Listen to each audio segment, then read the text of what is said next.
All right, if you're a founder, you know this feeling, right? You've built something real, you're ready to share it with the world, and the very first thing that pops into your head is, how much of my company is this going to cost me? So today, we're going to get into how you can pitch with real power without giving away the farm. And this right here, this is the core idea we're going to unpack. See, our source material makes this crucial distinction right up front.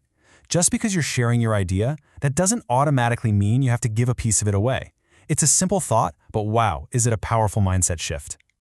And this, of course, leads us straight into what's called the founder's dilemma. I mean, it's a classic conflict.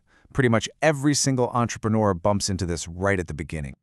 I mean, this is the question, isn't it? It's that little voice of anxiety in the back of your head when you're prepping for a meeting with an investor, a partner, anyone.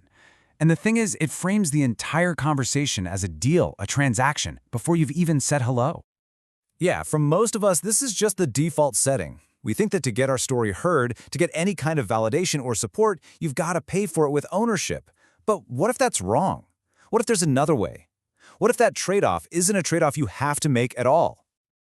You see, that very common assumption, it leads you right into what we're going to call the equity trap. So let's break down the myth that backs founders into this corner. And here it is, the single biggest myth in the startup world. So many first-time founders, they get a little positive feedback, and bam, they think it's time to raise money. But look, not every pitch is about fundraising. Sometimes you're just trying to get feedback, or test out your story, or maybe find an advisor. Okay, so this lays out the whole psychological trap, step by step. It all starts with that super exciting moment when an investor shows interest. But then, this feeling of false urgency kicks in. You know that little voice saying, "You gotta strike while the iron's hot, don't lose this." And that pressure, it pushes you into a rush deal, maybe with terms you don't fully get. And where does it end? Unnecessary dilution. You've given away a chunk of your company you really didn't need to. So what's really going on here? Well, this trap basically has three triggers. First, like we said, treating every single chat like it's a fundraising event. Second, that false urgency, that pressure to act now. And third, and this one is huge, trading permanent long-term equity for temporary help, for some advice or a few introductions. Every time you do that, you're putting a permanent dent in your cap table for a very short-term win.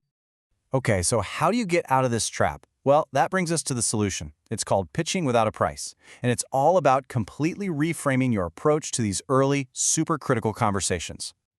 This comparison just lays it all out perfectly. Look at the old way versus the new way. Instead of just pitching for a check, you're sharing a story. Instead of trying to force a decision on someone, you're inviting them to be interested. It's a move from being purely transactional to being relational. Think about it. You're not asking for permission to build your dream. You're inviting the right people to come along for the ride. And I really love this idea of a flywheel. It's genius. Instead of one big, scary, high-stakes pitch for cash, you just focus on building momentum, step by step. You build a little something, you prove a small point, you share that progress, and that small win, it powers the next conversation, which leads to the next win. You see, you're just getting stronger and stronger with every single turn of the wheel, all without losing control. So, what do you actually show people when you're not raising money? Well, a few things. First, proof of progress. It could be a simple demo, a test result, a key insight you got from a customer. It doesn't need to be perfect, it just needs to be real. Second, your protected edge. Let them know you've thought about your IP and taken steps to secure it. And third, just be really clear about your timeline. A simple, "Hey, we're just focused on building right now, not raising," boom, all the pressure just vanishes. When you start doing this, the entire power dynamic just flips. Suddenly you're in a position to set the rules.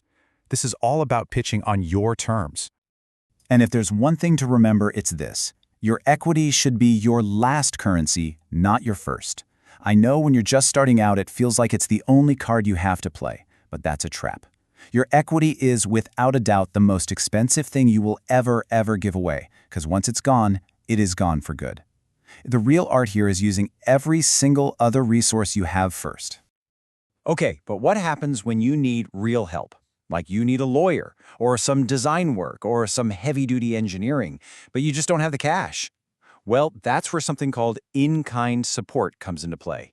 This is all about finding partners who are willing to invest their services or their expertise to fill a critical gap for you without taking a slice of your company for it. And here's a perfect real-world example. A firm called Tran.vc actually provides up to $50,000 in services for intellectual property. We're talking filing patents, legal strategy, all without taking any equity. Think about what that does. It lets a founder protect their core invention, makes their pitch way stronger, and they don't have to dilute their ownership one bit. The payoff for doing things this way, oh man, it's huge. Because when you finally do decide to raise money, you walk into that room with a clean cap table and your IP is already protected. The whole conversation changes. You're not just another founder with an idea asking for cash. No, you're a serious builder who has already created real, tangible value. You stop being a risk they have to manage, and you become an asset they want to invest in. So let's just recap the game plan here. First, get really comfortable saying no to early offers that just don't feel right. Second, use smart tools like in-kind support to solve your biggest problems without giving away equity. And finally, always remember, the goal of a pitch isn't just to get a yes. It's to find true alignment, to find partners who really, truly get your vision. I just want to let this one sink in for a second, because it is the single most important takeaway from all of this. Your equity is the most expensive thing you'll ever give away. Every single decision you make about it, it compounds over time. Protecting it now, early on, that's what gives you the leverage, the flexibility, and the control you're going to need to build something that actually lasts. And in the end, it really all boils down to this one question. Are you pitching to grow, or are you just pitching for permission?